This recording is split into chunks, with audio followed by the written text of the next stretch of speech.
yake kesi ni ene July bosom de toso eduasa no abzafo ye ba ne ye de babesom nsam ne doso na poso eni attorney general nya de aba betudwa se ene anope ne awie aginasi a court of appeal ekokosi ye ewo ambulance nsansa no ho no omo se ense no omutirim ntom so be call my Ghana court battle supreme court no mo akwakopa no yi ewo honom. Ene mampeni dada John Dramani Mahama sabira manugusu ni waduru mfimfini mantemu ede ni tua pani ekwa akwekere na matrankonwa badwa wo ho enche bia mampeni na nadu danko akufodo de awura no mo be mienu bi din betu dwasem raswe gane je wo mutumu a omo enko ye adwuma wo my Ghana ye court battle ni mo na ne ye tesam raswe gyafo no kotena ase so mo ekwa akwadwendwene awura no mienu ho ye se ye ka de enko mo kuntokwa bio o parliament hono mo ye be ko no mo ne akwa akwa de kokosi ye pa de den tokwa ba ye nyina court asam no ka ho na ye wragakwa de atodwase ba bia duru no atamfo afere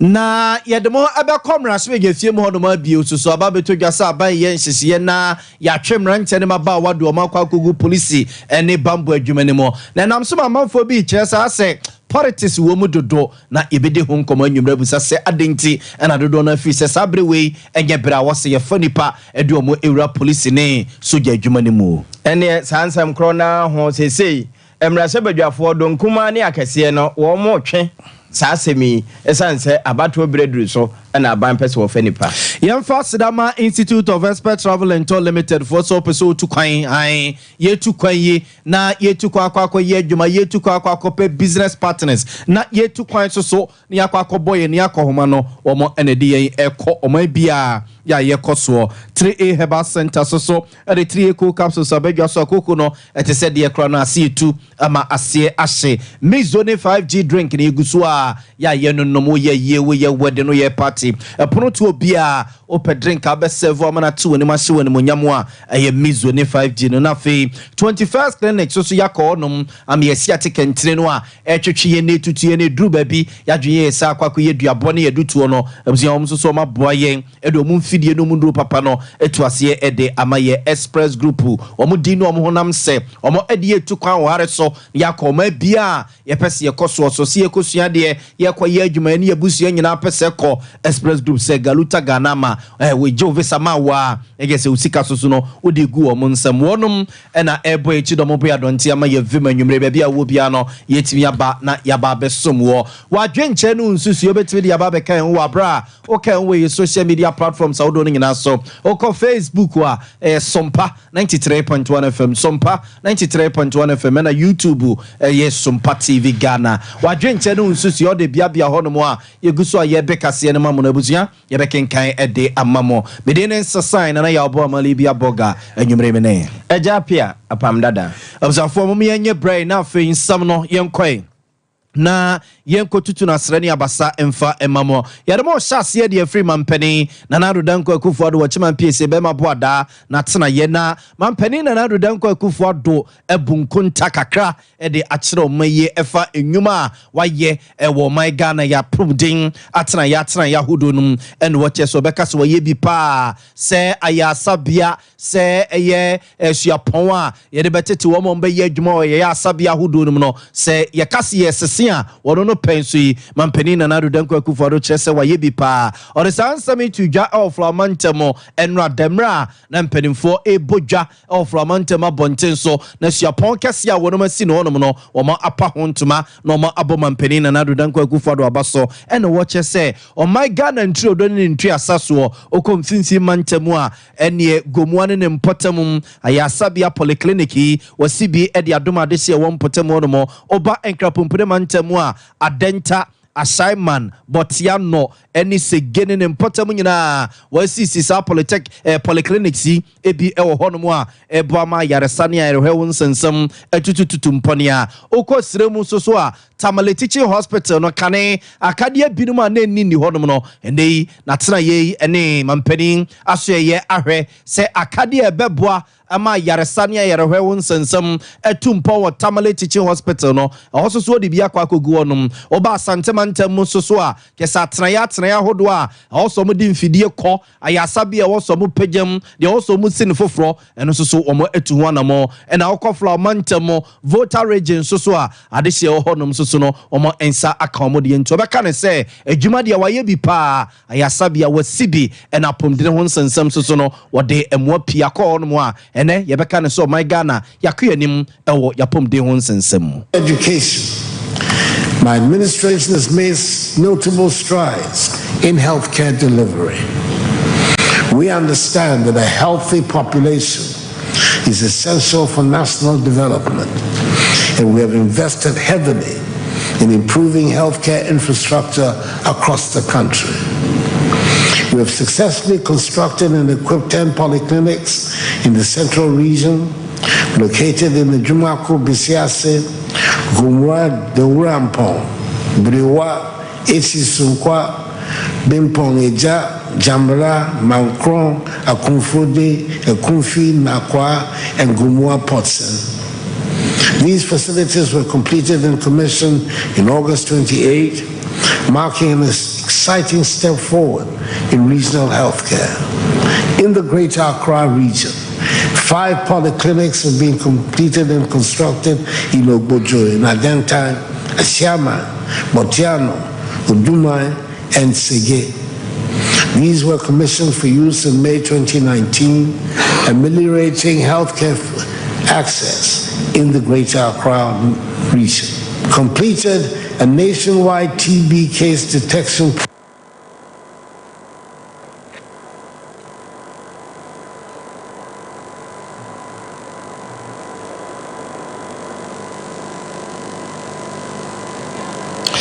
Abuzan fonti mampani na nado danko akufuado enana ocheche ninsemuno ningina eye nyuma na banye aye ewa pomdi na tena ya hodo ya sabia polyclinic no a womo SCC enana mampani na nado danko akufuado eboboso no okomfinfi mantemu a wose eye Jumako Besiase Gomua Darampom eye echi sunkwa eye jamra ekonfude eye Gomua Potsen sampate mo no nyina polyclinics yi wo mo SCCB o no mo a August bosome e wa fi 2018 nim e no mo ebie ni nyina no a ayasabia pomden adwumayefo akwagugu no mo a wo mo eye adwuma akwankra pompre mantemu a ososo di obobo so no wo se me bosome nim e wa fi 2019 mo ene no soso mo biebia no a doctor fo ene nurse fo akosum no mo a wo mo eye adwuma okotamala bonten so a ene soso o chese August bosominum ewo 2018 mo ena akade bia na ebeboa Matamale Teaching Hospital na jane na so omo ede kokodum wonum ena flamante mo keta ene aflawo ne importam so no ayasabia polyclinic omo apege bia si wonum a na ngina yese beye na omamu na adehye ebenya hoden ene apomden ede aye adwuma tempenten kwa ate ahesu aboa ema oman ne nchechiri nti na ma omo etwa sikapudo ede wura apomde atena ye no a omo edi se adwuma nti o kyerese na beye DS ye kase ye ka adwuma de omo ye bi ewo apomden mu pa yeda so agina mamrenum ewo no nsia bremu kase ebo aka nkase mu ayede so mo free Sompa television so a ote nka ewo ba bia mfanama fa bia me de ko mfimfini mantemu na eho na mampeni dada John Dramani Mahama wane ne doma kwakwehia na matankonwa wo ho na ne nantesie nyina yese wode maame na na gene opoku agiman ekwa akokere no mbadwa no na wakire botentia wo pa maame se wono ne ntua ne pamu na ene se wo ko nyina nso ene nnan to abo akwa akohia na emu no mampeni dada ekire botentia wode enu eba abekire na afi saa ento abo a wono mobo ewo mfimfini mantamu no nso babia wo mobo ne da wo sha ase ne da wo mo de esie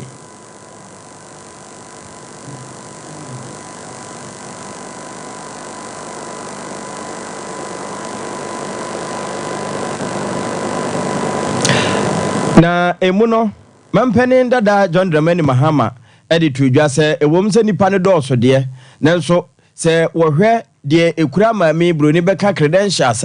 na wose fata se adama achievements extend beyond. No.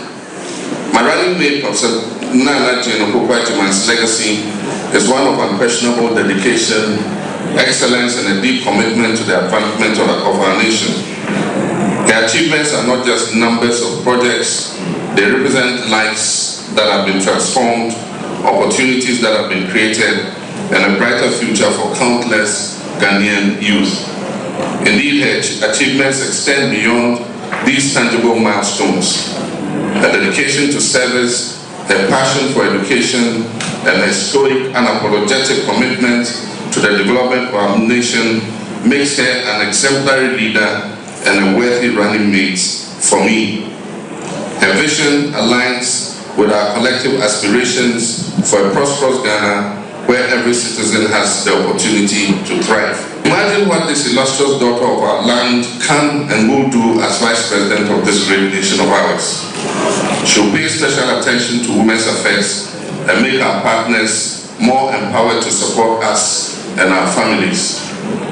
Indeed, she's the prime mover of our new policy to reintroduce the National Women's Bank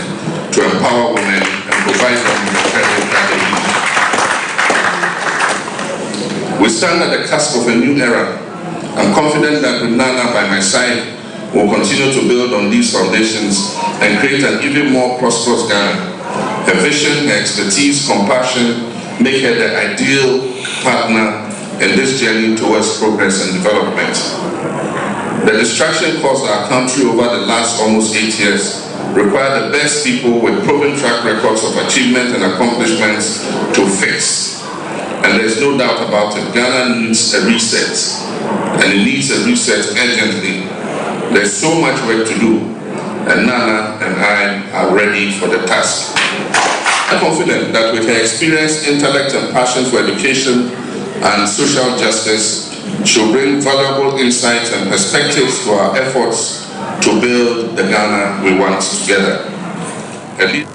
Mempeni dada John Dramani Mahama make say o mfimfini mantemu na nenkasa ebra wode enu kwa akɔkyerɛ nanan badwa no a na odefo amboakwa boadu a wotodo awotwe wono na ebrema hene na eba nanan matrankonwa badwaku a wo mfimfini mantemu a wone ne pani a wotua wo mo no na papa nso kyerɛ sɛde yewura mempeni dada wo yi maame eno kura ma wodanso wo bɔ na baso pa se ni padomi nyina no na nan wo hu no I better your excellency, you better was. So we have vice presidential candidate over central region, not we Yara, then the shade. So, your excellency, in Kan, Nanam Pop to or did you to me? Did you say, or did you don't? Tension there, or in Yara, the Otanfo na Otanfo ye Ohibiara bonho modin se benya impuntu abanimbe na ne domuso wo ahawo sasu afifi mantemai fuso yesu ye bo modin se yeni aban beku yayeko ya impuntu na yaba fifi mantemai wo halu in the regional coordinating council in the Papa at the district level, so you need assemblies in Mapumpa, Yinara, Yabu, Naya, Buntu, the Daba Fulfillment. Your Excellency, Senyame, ye Wakumaso Apelma, Master Ubaye President, Nanano, and Ubayaku. Now you are bringing to a Daba Fulfillment. Eno what therefore wadu amoakwa ya otodo awotwe wono na yebrema hene na afi na namatwa nkonwa wo mfimfini mantemu no won president no wokasa wie ya na maame na anaje no Opoku-Agyeman so egina simpie so na woda na nanom ase ne wie no wode tato se kwa wo mokoi no mana nanom ne mfimfini mantemu ya Ghana fo nyina ka ho nya wo moyipemu wo mo wo mpia wo mo ma abanwa no wonkotena so na mpuntu ne nkunimudie no wo famre Ghana Benyimide mejine no ano nyame pia bebi amokomeke jina so no onye anamona nyimpa protein lutu If it is there, the man fian and ye bahaya basrenu. Jayo ye name me the man on ye and banant. Sabe sabe ni papa na no migina wo nenye mambube. No brake on some kakra house what it's saying. Was ni papa erdo wa in which it's your best on ye and answer one dan dying. Yes, the young who yet is one assay. One boy. No more day ye be an age na so na ye. We whom that Marcus in the minim machine, minim cacrabi, like a secasino, or an animal.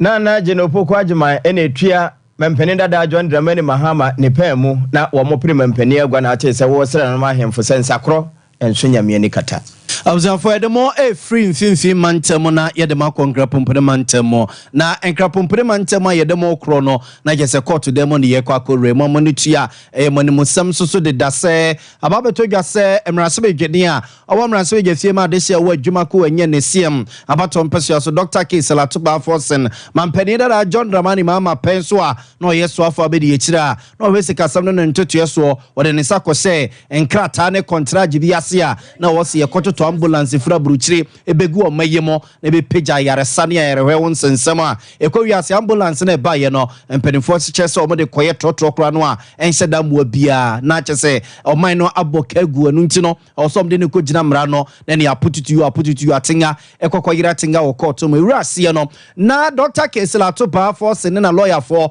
chese kwadu no a aban ede bono no woni mu ma achi bia na se ye pe obi a wadu oman ni dwiri ma oman na boka no a waya no okototo niam ne de braban na wo semperinfo hwesemra ene ne be de sense wo no no mra se dwene no a sabre no yeso afa be de chire a wan tabiri sika mfanse wo nsem no wono eno mo ba be bono kwadu ene asem ne twen ya emedu baby high court wa na wo no court no hye second bia so no so panike Salatuba Forsen ene ne domdo amadanse eba emo ne na lawyer fo ante ase emo mo tabiri asem no ekodan eye appeals court won krapompene mantemu a ene omo de ne ombebu asem no echina ombebu asem na ejeba ena no pay na court no esi gina yebu asem no a omo echese owura K Salatuba Forsen asem no onifo ba bia ne husun sabrobe ne ba ye ne papi na etutu na srani abasa na mranim ni ba ko a ebo my God yamamra constitution ene yamamra ni nchiama na ye didi dwuma no wabine mu pa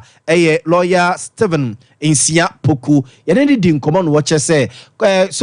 court of appeal ejina sie na osi no ena no pen no ohunfum so bi e wo ho se obo obi ko adu a wona wo se wo de wa danse ekoto court nanim echese asomesi anaso obenten odi sa dwirim ne boni we ya meka ho asem na se wontima nkwankokire na se court no bu asem no amana ba betie wa won de ohunu kasa eni deda asaba mu mpenimfo eye ewo sa asemi ho lawyer Stephen Insia Poku nchiremu a wode ema ye ni case ya court of appeal ya unse Ghana no yewo bibi a friend criminal prosecution and there was civil prosecution and the criminal prosecution no actually say e bone bi etiamara ye do akogina court and no asotwen no bibi makoye say okwa prison asotwen no bibi makoye say utia fine and the yera at force in the kwadu aban de abono court no causing financial loss to the state no e ya there and say enka yetimi ewie case na ka ban ana court no e finance odifa enkata so twene bi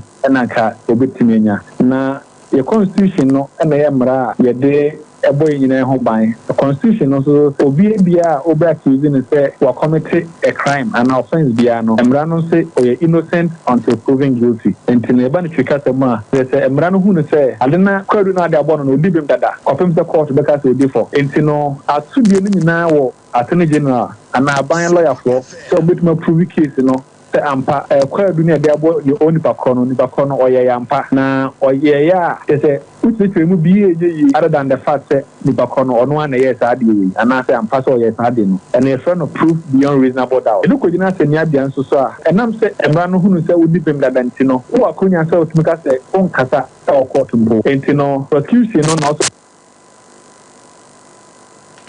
Observe nti weye lawyer Stephen Insia Poku ene yete ne Kenya watchere say asam ne fare ba nyina no na aban lawyer Penny lawyer Godfrey Ebu Adame ene ne nko se nko de na danse ekokoto court nenim na ode enema toto ho ma court no ehunu se che kwadu ene charge a ode ebo Dr. Kisela to ba for say no owo bibi ejina so sense obe ne sa se court no eno ana wonfa na adwene mfa ho no nsi gina ye ewa asem no ho na eno ache lawyer mananso a ye kokko busa ne sa asemi appeals court no ebua ne seye no aso ho na aba lawyer pani lawyer Godfrey ebu adame ne dom entimi ntebiri asem no se bi omso so mo de kodan court ba Supreme Court say asem na Court of Appeal ebu aye no ensine wo mutirim wo mo ensom enti wo mo so no wo mo kwakopa no ye wo mo nsem wana ene wo chese asem ne de Godfrey ebu adame ne dom so betima tebiri e de akoba bi bia omo efi se asem no entwe ye amfama omo ama so no omo akwakopa ma no ye e ho nom lawyer Stephen Nsiapoku now fan Court of Appeal because when you man a decision there we na asem kan it is also until once I was with my Supreme Court Nigeria so am I no so kwa judges enum tena asem so ahwe aka enti no ta kunya no ho but empempi no enye ade atesita ebia Court of Appeal ma we no na ebia ono so atwa Supreme Court but afenya no so ho ebata na is ono de ne ho so de aka na de aka ebia na evidence no ya bonipa be mienu kwadu ebia ba ko de evidence ntimi enya na sa anasa establish case de ntia na sa but it doesn't mean say once ba ko no evidence ntia no it means that also say ntia ntia ba criminal prosecution na you say each one for himself God for us all enti no ye ni ade a ye de join no mummy no boom say once I moja we dia Mrs. Munjami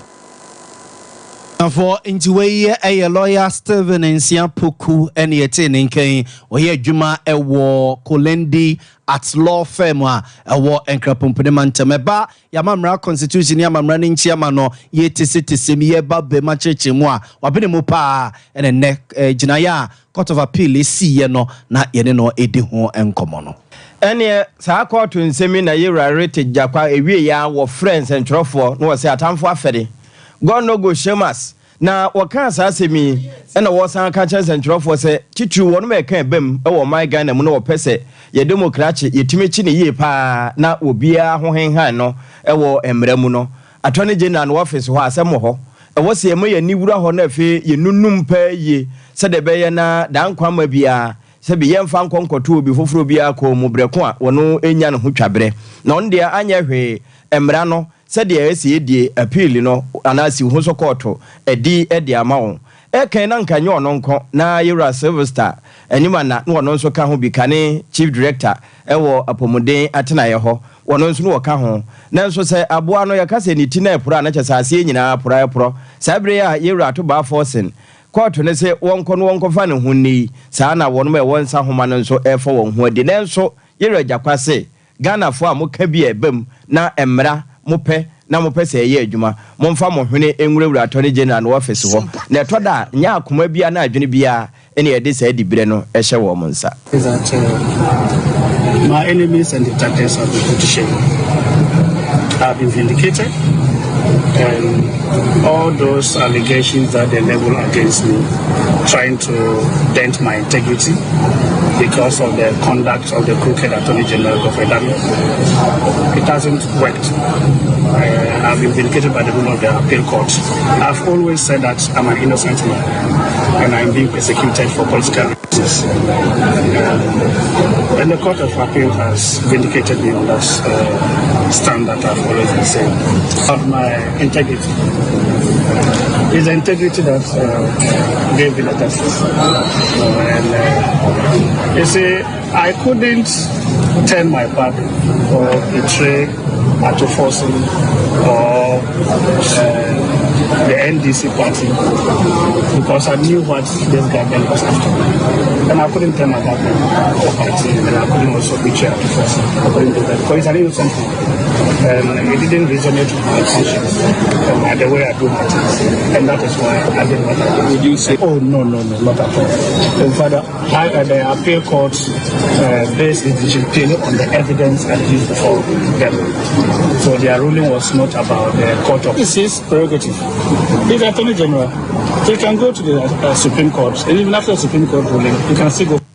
Yewra Richard Jakpa and ate say wo kasa kyerɛ nsɛntwerɛfo no che say ne ho asan ne ho so nsa abrobo ka say odi bem woni fo nanso sɛbio amanyɔsɛm ne emu nto ato anti ɛna nanka wɔn pɛ sɛ wɔn de ntansa bi to ne kɔn mu nanso nyame a wɔdi oni bi asɛm no wɔdi na asɛm ama no asɛm kro ya Attorney General so akasa de afa ho a ne nsɛm nyinaa ɛyɛ sɛ Court of Appeal gyinesi a wosi no ɛna no pa wiei no wɔn ɛne ne yɛ adwene a ɛnyɛ yie lawyer Godfrey de ebo adame mra wɔn ɛte court dem wɔn ma wɔn atwereyam sɛ Justice Efia sɛ wasare ɛbɛfra asɛm na wɔn akɔyɛ apututu ne bio ɛwɔ High Court wɔn mu a ɛna ɛyɛ Court of Appeal de wɔn anu yie wɔ asɛm no ho ɛbaayɛ ɛno nti ne kyɛ sɛ asɛm no High Court sa akɔfra asɛm ne bio a na ɛnyɛ yie fise nipa yɛ bɔ mo kɔ adu ne nyinaa obi ahoso nsa brɔbɛ ntansa ne yɛde ɛbɔ wunum na kyɛ sɛ enso enyinam na lawyer Godfrey de ɛbɔ adame kyerɛ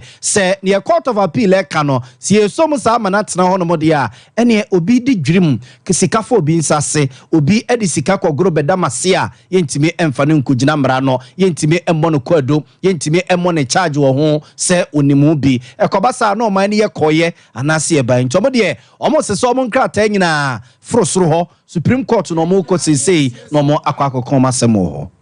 I mean, so I'm a firm believer in the rule of law. I'm an adherent to the rule of law, and clearly our appeal against a decision. This is the first time that a decision adverse to the prosecution has been given by a court. Remember when there was an order after we had led so much evidence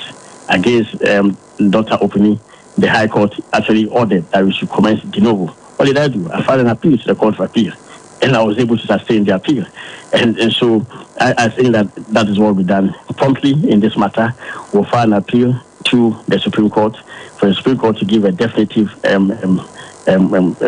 on the matter. And I think that clearly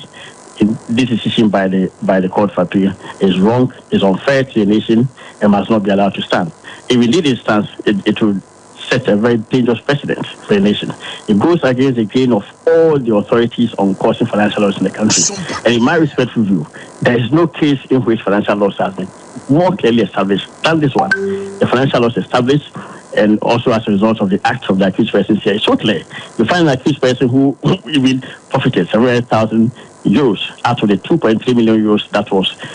was paid for the ambulances. I mean, I think that this is so offensive to the rule of law, and indeed the decision must not be allowed to stand. Anyone was surprised by this ruling. I'm sure the entire nation is surprised, because indeed the public has been following the trial and the evidence led by the prosecution. It is not in doubt at all whatsoever that there has been financial loss in this matter established. Aban lawyer Penny, lawyer Godfrey de ebo adame na yetin nken. Na bra waka saa se mi wie ya pɛ na Tamale Central mra se badwane akane no won na ye donkuma no ba no dafo ye wura Haruna Idrisu nso ɛna no betu mu bie se bio aninguase ye kahire wa moni yi ansoa na ye ho tete woni be ba ho so no wafira ne ntema na wɔka de akyerɛ aban lawyer Penny se ba bia akwakoso wo ma nso ho a no wonye ntum ente saa no wo ye so obesan asisu bio na ne be ba no ho so aninguase ye kentema na obefa so a. Mr. Speaker, the majority leader, you can join us in celebrating the momentous decision of Ghana's Court of Appeal on a terminal end to the political persecution of the minority. By a 2-1 decision, the Court of Appeal upheld that the decision by the High Court for him to proceed with a submission of his case had no legal basis, and therefore did not only discharge him but acquitted him. That is what celebrating, and he's invited to celebrate us. Now, Mr. Speaker, I hear the Attorney General, even instead of swallowing his humble pride, is saying that he wants to litigate on this matter. Mr. Speaker, we assure him that he will be further disgraced, because this matter, if you want to try people, try them on matters which are legally meritorious. Let us give credit letters of credit and mere guarantees. I can go into the matter. This is parliamentary chamber. So, Mr. Speaker, the minority here is celebrating. Tamale Central Mrashabedwani, Yura Haruna Idrusu, and I say, Mrashabedwe Fiebra, one more say, appeal court to a jay, Yura to Barfos and Ned Domno, now Womonia Jabu Fitemuno, was handed better, so what is a papa. Yura Attorney General Chenchia, one Tiase, our person was House of Kubu. Nemum, Senka, 1 minute, Nakaka Ben Semi Kakra, na wajiwe tumwa, Nkebeye pass and say, Wabesa Kwakwaji and Nguase elective, a bra call and Abba. Nano ya and mam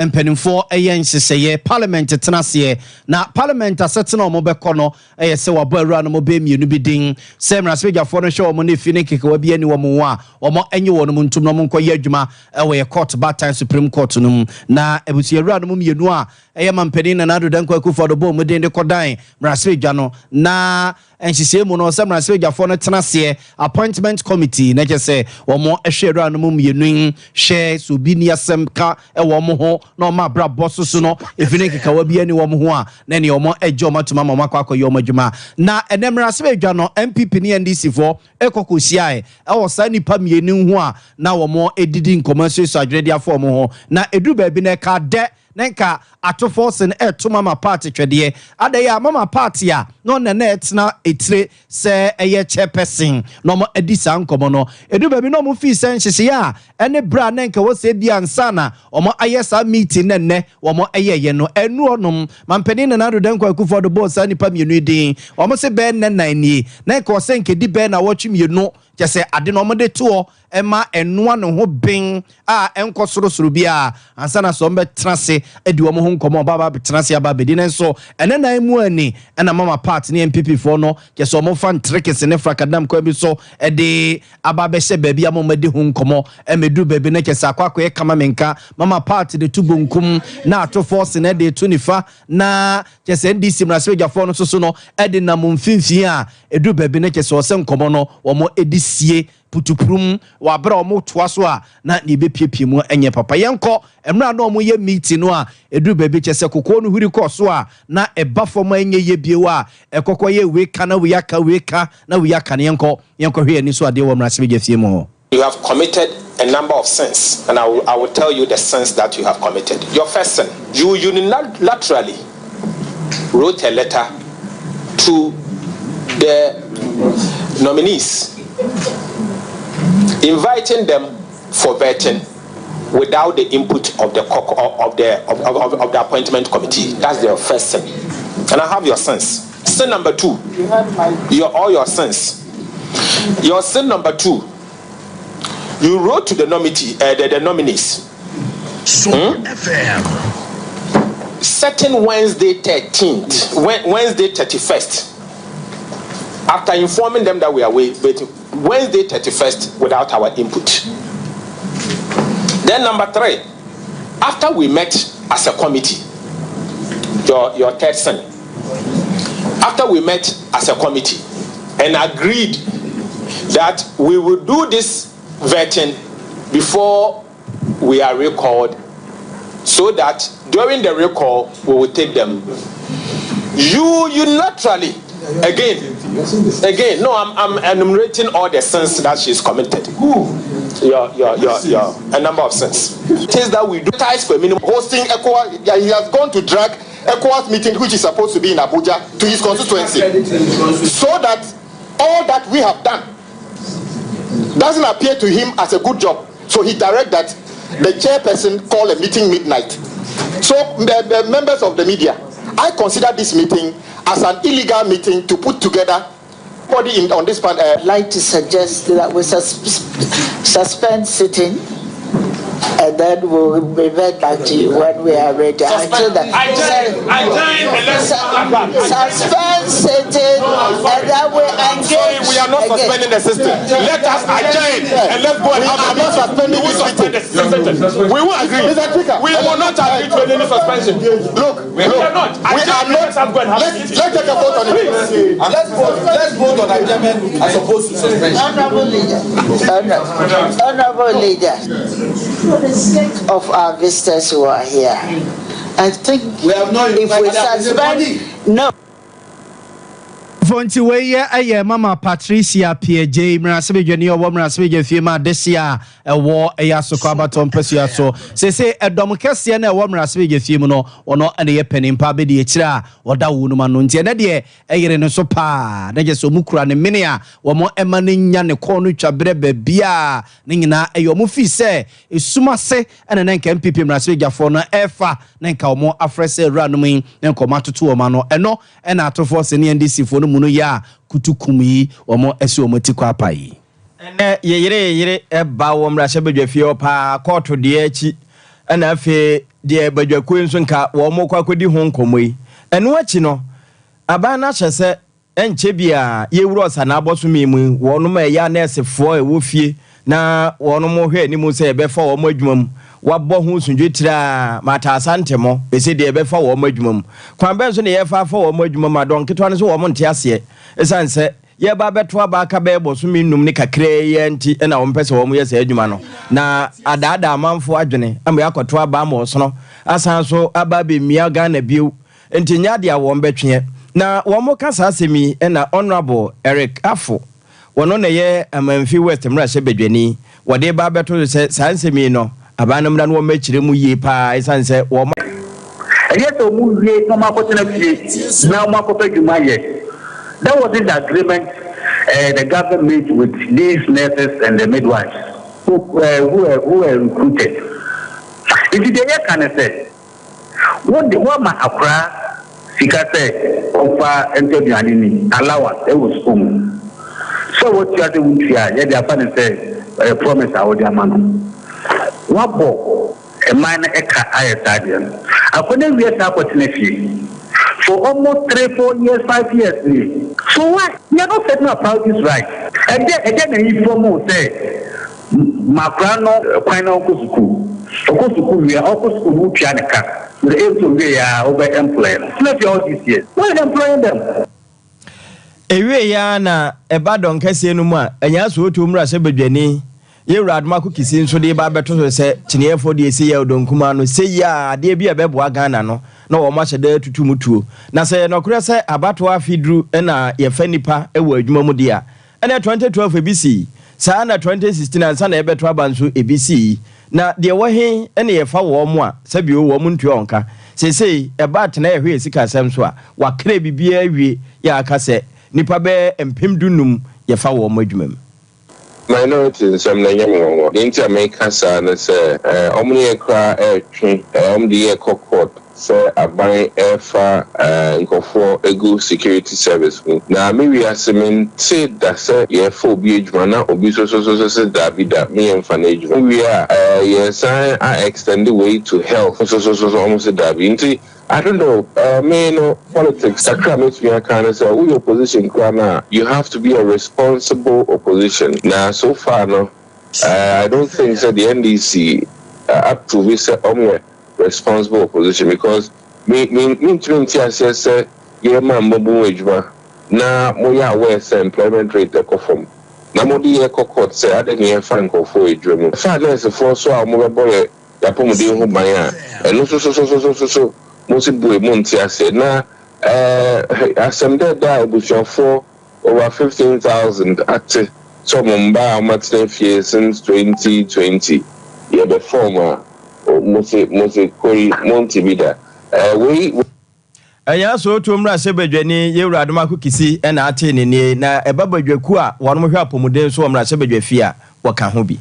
Yeriasrema Institute of Expert Travel and Tour Limited for homo and eta ye chire nwumre ama bebia wo bia kase ye de abrewo se opese utu kwan kwa abrochire kwa ye adwuma utu kwa ye business utu kwan akwa kosua de utu kwan na de wakwa akotena wakwa bossing utu kwan na wakwa pe business partners na no maba be ye adwuma abusia ye se brey o ma be na opese ukoso se Canada se US Australia Germany France Malta Portugal New Zealand, Serbia, and UK. No, now, person who qua Institute of Expert Travel and Tour Limited for near the work. We are nurse, we are midwife, we are pharmacist, we are lab technician, ye medical doctor, we are QNI, ye teacher ni, ye Juma bank, we are mason, ye carpenter ni, and also ye libra, driver ni, ye watch my crown. Yes, bra, niemfo enko me bia opesa okoso so ye Juma 0539 858766 0539 858766 na ene nin komo 3A Herbal Center eso so the 3A cool capsules abega so akoko no etise de kra no a ase tu amase ahye koko ntide bia wani so eye achese eye ohene a waposa wani aposa omine mu ye from wasom eso so ye de da kese de bia na niema ne namosom a eye 3A cool capsules na oto no anonom Food and Drugs Authority mpenimfo agiatum enye na so 0546 107107 Mizone 5G drink no eguso aye bobo me say eye pono to bia ya wo ye na wo pe drink ya o serve a wo bia obenum bibia be Sompa wo ye guy wo guy level no wo soro a abuzua Mizone 5G ne kan wansem e de ache 0246 270221 0246 270221 21st clinic wo sia tikentini no atwetwe tutu akawa to them emaje ho ba bia nyima sese kra de edutuo nom ene duabo na ade akwakohyehya yade no entini no afiri wusisim fa oto na se fa usrem fa nankokom fa nantu edekosi unampo no so no etimetwetwe aka oto se de wanya stroke no nenso na enye stroke ye friend sciatica na hospital ye wo hunim de wo hunro won fidia ye de etu ase 21st clinic ye doctors papa enimdifo a omo hwa ye ho adwuma de ama okuma se ye wo hwa overseas Alpha Radio nchen ho a 0540311311 0540311311 Express Group and de etu kwan opese utu kwan na ukokoye ebia o masters utu kwan na your first degree wakwakoye utu kwan na bia PhD na MPhil wakwakoye bia open scholarship, open full-time scholarship, open partial scholarship bia open bia now dey to kwa bruchira kwa kosia dey Canada, US, UK, Australia, Germany, Italy, France, Spain nom and our pesa okwa Express Group near de wo echo and e bia also so no pesa okọ na okọ ye adwuma ye no ye je work permit wa ya ansa na be fredu pre na tufa akwa koduru honom no na work permit crown nya amanfo de no a afi no obi kwaju obi din kwa kwaju obi krata de akwa ye adwuma be mapa ne ye fre no Felicity adwo se wa yeyi obede na wa ye adwuma e ba ne ticketing so ene ho mpempra wade a ne nyina Express Group for ye bi Kumasi ya wasafu labor runabout no so Accra so se wa Kanesi First Light wa and as o share wa Tema Community 18 last big golf filling station no enche wan so ye butu no mo 0249 000448 0249 000448 na ene Express Group ni nkomo ye mo na yemfa entu kwan enko man bia wo pesa wo koso so ejira we so ni ada ye ho kakra ba ye ba pia kechire ya hede be pie mu so anwumre 21st clinic yes sciatica expert sciatica no o nerves na wo to ase na fa wo siremu na fa wo nansia be si ase ho no se ho techema eno ene ye fa ne sciatica na etimi bubu o to ase ka wo se dwe wo sirem wo je ho ba bia enye na eno na 21st clinic ba ye adwuma pa wo mu ye ntia baso bo magine wo Ghana ha ene amono ne enya asem ketewa Womuji international awards ahodo womuji local awards ahodo na anu nso na womu be the only sciatica research and treatment center in Africa bibrim hano ebi ni baby a gise 21st clinic nkwa womu de bibidro ene besa o yare no masa de machine aka ho yare sabia yare bia wutimi de ko ne mama ade pa ko a womu gidi womu pa no sciatica ena stroke nso de kwa diabetes ne hypertension ne ade Ghana ha ba bia womu ho 0540 311 311 0540 311 311 That's a 21st clinic. Woman is sciatica expert.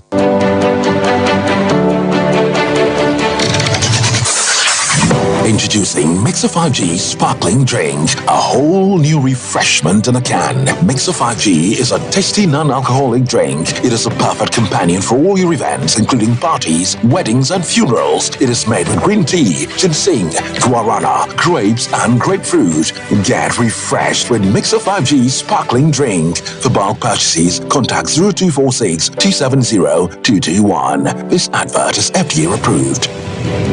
Brakasa ye duabon waso a ne dwumedi wo nipadua biara pom den ene na brabo mu ne hieye pa enye brakasa nko nuaba ne haban bi te se kwunsusu a abonwono ne dia akeka ho no kura enwanunu ahodo a ekwa animu yi ankasa brakasa ne sa nuaba yi binom ne akeka bobudi afa abefo kwan so a ye de aye brakasa powder brakasa powder siesi nipadua na baako ahodo no ho ban afiri mpani yade ne yade ahodo pi ho fa enkodate de ma baako freduane anopa ne anwumre anafa enkodate de ma baako woni sushie yeti anopa ne anwumre wobra wodidi awie ubenya brakasa powder to Kingswalk Herbal ne Heroes Herbal Accra Okesi Drug Lane Dani Herbal Kumase Mensa Takrade Mose Pharmacy ne Greenlight Pharmacy Sunwane Cash and Carry Supermarket Asantoa Herbal ne Bibidro Depot Techiman Sewa Herbal Mampong etufo mfre 0550 19 15 14 brakasa powder aduane san yedro FD ahwehwe san kratu mu agiatum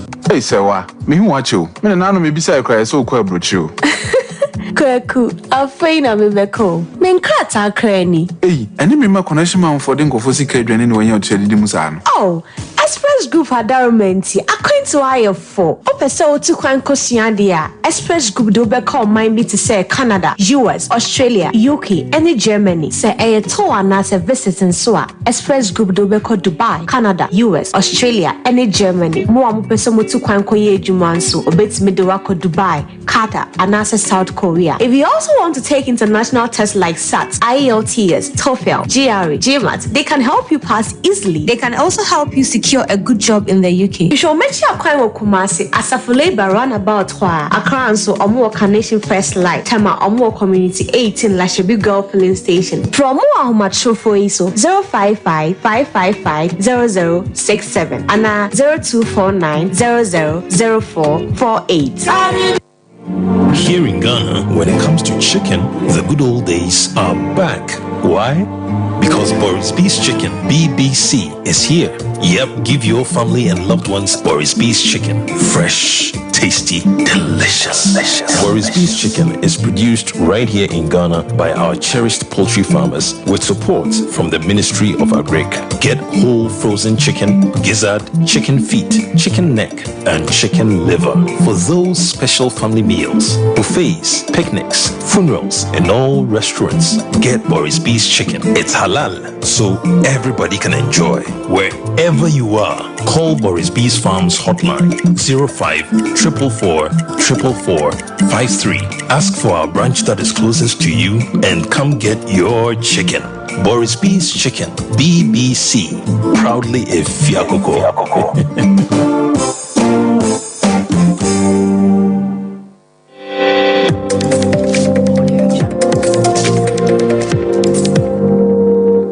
Sompa TV, Emma Akituapa. Abzanfo esaso mama kwa babio eba Sompa television ye nwumre ekasiye eso sa otienka e obono ne afomantem ne mu a aha Sompa 98.9 FM sa obono Eastia Sompa 90.7 FM ekutemo na asantemantem ne mpotam nyina so no Sompa 93.1 FM ekura yemu na bebi a wo bia no nsem yeguso ede ma wo wadwenche no nsusue ye social media platforms awodo no so wo de egugu no ma yeguso a ye bekase ne mamuo no ye bekenkan ede amamo ye nto ansem no so mfamamo na ababeto dwa se aban ye nsiseye na omasesa nkrofo do makwakura police adwumam Ghana Prison Service, Ghana Immigration Service, Ghana National Fire Service ya nipa pinu ano chese kasa ho sesa bretie we ya akeya ye kwakoto abai ede ade na asie ntia abai yesa nhihie we ema ye ntete kra kire se dom kuma obra se be fie mo kra kiro krata ede akwakoma sraje mpanimfo sesa na montuo no a aban pese omo etuo no entwe ya awose wo mo ehwehwe mu na yenkwa oma no so na ye ne opani Richard Kumado nkodi nkomo eba no bambo wonsensemu a wabene mu pa ne musa se koba se ye fa amanfo Edomera Police Service mu Edomera Ghana Prison Service mu Ghana National Fire Service Immigration Service ya na enhyehyɛ no say ye ne ase ya manyofu wo mdu wo mu awura mu a ama bibia security akwakoye politics Operator Richard Kumado, good evening. Mr. Kumado, good evening. Mr. Kumado. Hello, sir. Good evening, oh. Good evening, yeah. Na oho ye de.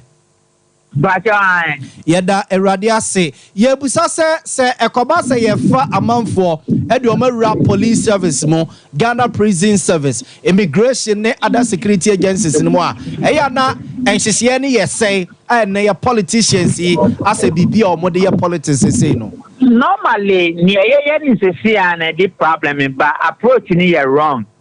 because of the form you about 100 cities. Now, money say move here ni per 1,000. No one microphone no about 14,000 at top form. No, the problem the brain ediba. Number 2. Yes, before you said that Ben and politicians about the year recruitment agents who are Ghana ha. So all the ma politicians are on best idea. And then the politicians are saying the problems way by and see, yeah, time I call BNI. Now, simple. You will apply now yourself for interview. Yeah, now you 4,000 and starting process. No, by the end of 3 years of background checks, yeah, I need for pay. But and politicians about the year recruitment agents, any units are almost in na shame. Say I'm sure yeah, in the next 5 years, 10 years, yes, he said, I'm not for you do my own experience, you know. Now, because of say, who say I'm up for the Rebecca, why you do need the skills of working as law enforcement, and a copper problem nearby. But me see, say, an indictment on the heads of the security agencies, no much cancer politicians, Mugania Moyano. This is a simple approach. I mean, the entire wrong for a very long time. Na Mr. Kumado eye bonese akabe 4-5 months na ye kwakoto abana government be na adwene se wosesa amanfo edomo ewura eye security agencies ni mo. No, normally it's about recruitment in general, whether 1 year, 5 years, 6 months, 3 months, and yet the responsibility of government obey employment among law enforcement agencies. And we are number 1. Number 2, criteria ben a government the recruitment. Number 3, omo call ya omo anyano, then a government can show. And number 4, one more pan a government did rough security agencies anymore. I think these are the issues, Minia. Na se koba se bi enfa ne se police enfa ne military enfa ne Ghana prisons ne fire service ya sa security heads no se nke bi we are one of them e de na wo so mo ye ene ne kire ya na politicians no etwe omo free recruitment of officers edira service nim. Me are one of them. I'll bring my own rules to try say this is the way we want to recruit people into the agency. Number 2, me lawyers, no more for Supreme Court is there. The not government the NIFA bar a very problem in the next 10-5 years. That is exactly what I'll do. So at the year politicians no at the just slot at the campaign. NIFA 10 according to 100, NIFA 50. Yes, I'm being a minute. They are destroying the country, and so we need to stop them. Yo, Matemedasi Numre, Yaminsra Pa. Thank you. Opening Richard Kumado and Yetening King. Yes, I know FASC Ewa Casianum, na Ekade and Cane, La Mabunu, and the post is Sadom Chuchira, a chain na and Yasamwa, Nina Sena, Womode, Woman is Radi, who no one baby, our brain is so was to the Achempening for, a woman's Sibia, Quackody from Fafo and Semua. Wama pra womunya baby te say Labadi Beach Hotel ho ene La Beach ho nyina ene baby as CA prisons for asase wo wono mo se compensation na sympathy kan ka se etua mansase wurafo no enya de obi etua nenso adwuma yese wo mo ye de wɔn yɛ wɔ so ɛno na wɔn kɔsrɛ polisifoɔ sɛ yɛ mo wɔn ho ban ɛna polisifoɔ nso kyerɛ sɛ wɔn bɛdidi kɔfa polisifoɔ sogyafoɔ aboboa no bɛma kampo a ɛna wɔn mpene nanso ekɔwia na nka wɔn pɛ sɛ wɔn twi kɔkɔfa hɔ ɛnam saa yɛ so ɛma Jeffrey Tete wɔn na di mmabunu n'anim yɛ na wɔn ɛde wɔn nsɛm a wɔatwerɛtwerɛ no wɔ placards so ɛkyerɛ mpanimfoɔ yi deɛ nam so a ewie yɛ na wɔn ne COP ahene nka wɔn yɛ twitwitwi. This petition is addressed to the President, His Excellency Nana Addo Dankwa Akufo-Addo. Petition by the people of La on the immoral looting of lands by some state officials, some political figures. We say enough is enough. Your Excellency, this petition has become extremely necessary to bring to your attention of your good office, once again, the continuous and unprecedented wanton dissipation of lands in the greater Accra region of Ghana, more especially within the La traditional area, by government and some state officials. The rapid manner in which these lands are being sold out to politicians and cronies as well as private developers is not only a disturbing but also a subject of public concern. This phenomenon snacks of the highest level of disregard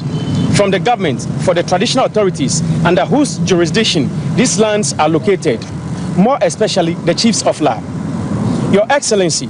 one of these lands which is dear to our heart, that of the chiefs and people of La, is the Plecho land. We wish to express our profound gratitude to you for keeping to your promise by ensuring the release of 114.26 acres of land in controversy with the Ghana Armed Forces. Eno Jeffrey Tete anu odi mmabunu n'anim na ewie no aban secretary abedi akire yewura Emmanuel ni edumu abosman wono na ejina aban na mu a woje krata no wono nso kire se wagi wonna so wo bampanimfo nsaka. Thank you very much, my brethren from La. Okay, Wogbe, Lagbe. I listened very attentively to what was read. It is instructive to note that you are actually addressing this petition to the Commander-in-Chief of the Ghana Armed Forces. You have mentioned issues that concern the Minister for Defense, the Honorable Dominic Litiwo, and the Chief of Defense Staff